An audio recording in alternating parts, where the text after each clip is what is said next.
A very specific spell card has recently spelunked into semi-limited.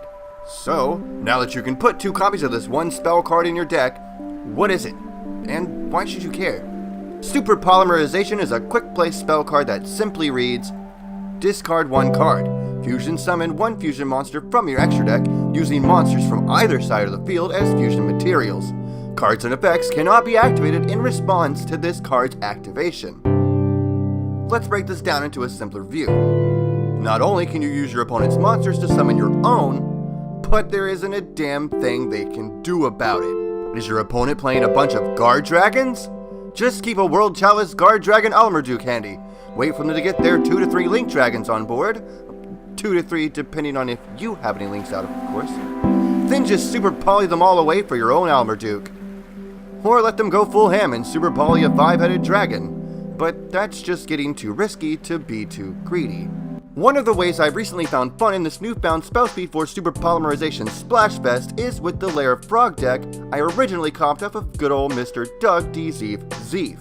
While the deck I have on screen now is much different than the original build he had, I'm sure, the biggest point I'd like to note is this big boy here. Predaplant Trifiovertum. This beautiful specimen of cardboard may look like a dragon, but it is most certainly a plant.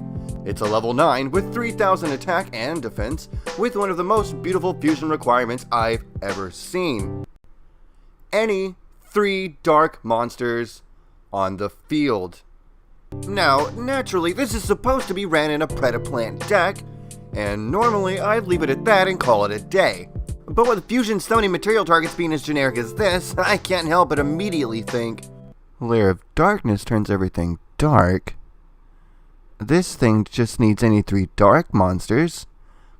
Super Poly can use any monsters on the field. And this thing only needs any 3 dark monsters. And Lair is turning everything dark. The absolute beauty of what you can do with this is truly astounding. I invite you to check out this replay I had with this first guy I dueled after editing my deck. Egyptian gods bless this man for running an assault mode deck. So the first thing you're going to know is not only is he ready to go assault mode, but I'm going second, and I have possibly gotten a better hand. Look at this, I got the Swap Frog, I got double surging access to my Lair field spell, Lilith right off the bat, and a Super Poly? Oh baby, let's do this! Starting off with a Swap Frog, I gotta get that Ronin Toad into the GY. That Toad burial attempt triggers the assault mode activate trap, however, sending Stardust away and summoning big bad assault mode Stardust straight from the deck. I bury the Toad, but Toad ain't coming back. But Backburner Toad is bait because Daddy needs his depraved sex dungeon, baby. Terraforming gets it on board with the Lilith in waiting for Stardust, but summoning her lets my opponent activate his Psyframe Gear Alpha over here from his hand. Its effect special summons himself and a specific vanilla anywhere after some conditions are met. He even gets a free card to his hand. Not trusting white people, I use Lilith to get him off the field for a free trap card. Unfortunately, here's where I get greedy and actually go in for the attack, setting off his Psyframe Overload I mentioned earlier. This continuous trap lets him banish one of his monsters in order to banish one of my own cards, but my card gets banished face down. Oh well, set that Super Poly and it's time to get Stardust back on board after I get my free token. After activating his field spell, he goes to summon this thing he's called Assault Sniper. The first line of text says, you contribute this card. Special summon 1 monster from your hand or deck that specifically lists Assault Mode Activate. Accept itself, yada yada, whatever, who cares. My biggest concern was the you can and special summon, so I just kind of panicked and tripped my Super Poly right then and there. Discarded poor Arima King of discard fodder for the cost, but cleared both of those monsters for good old Trifiovertum. And it's at this point that I would like to point out his effect because it is in fact a very good one. Gains attack equal to the combined original attack. You can only use each of the following effects of Predaplant Trifiovertum once per turn. When your opponent would special summon a monster from the extra deck while you control this fusion summon card, quick effect, you can negate the summon, and if you do, destroy that monster. If your opponent controls a monster with a predator counter, you can special summon this card from your graveyard. Now obviously, if this isn't a Predaplant deck that actually utilizes Preda counters, then this would be amazing in that deck and have as much recovery as Baylor Drock has in Zombies, with maybe even as much raw power as the Necro Dragon from said Zombies. However, you don't have to have said recovery possible for this card to be considered good, because a free negate of pretty much any important modern special summon is inherently good. Imagine if you could take out 3 of your opponent's monsters and all you had to do was discard a card after playing Super Poly. It's like a quick play lightning vortex with a complementary monster. Anyway, I brought up the duel to give a proper scenario that the concept could actually work. Well, let's see how it ends. I hope I win. So my first turn post-poly yields another field spell, and I re a little on the inside. Still, generally I have card advantage, so I make use of my swap frog.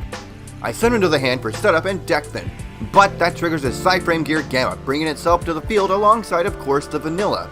By the way, the Vanilla is named Psyframe Driver.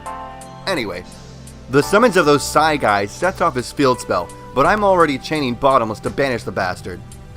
Either way, Psyframe Overload banishes my poor Fusion Plant Dragon face down, so bye-bye Trivio Verdum, and hello Swap Frog. He's sending Dupe, and Dupe's band bouncing for a Ronin revival leading straight into Toad Town. Totally Awesome runs over the Gamma, and we get on with it. Toad's effect gets out a Dupe Frog, the better option between it and Swap Frog, a clever play taught to me by the one and only, the Kali Effect, King of Games.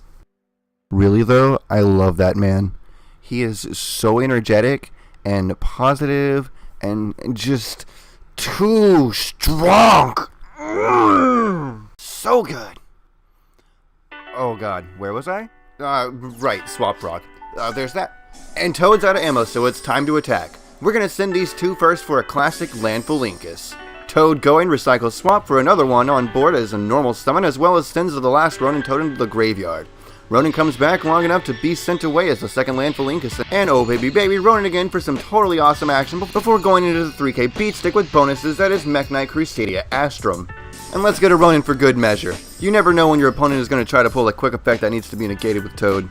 Full steam ahead, baby. 5200 damage down, and it's my opponent Surapong's turn once again.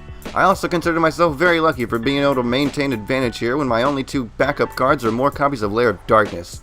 Psychic Field Zone is a spell card that I'm positive does something important, so you're damn right I negated it with Toad. And as I draw my last card, it is hilariously a Super Poly, almost like a sweet nod to its own hand in this victory, as Astrum's attack calls the duel to an 8-turn non-waffling close. Amen. Anyway, yeah, that's all I've got for this discussion slash replay video. I hope you were able to find at least some enjoyment out of it, especially if you did. Just know that you made me happy too. And for someone who generally considers suicide so many times out of the day, it feels pretty great to not feel that horrendous existential dread.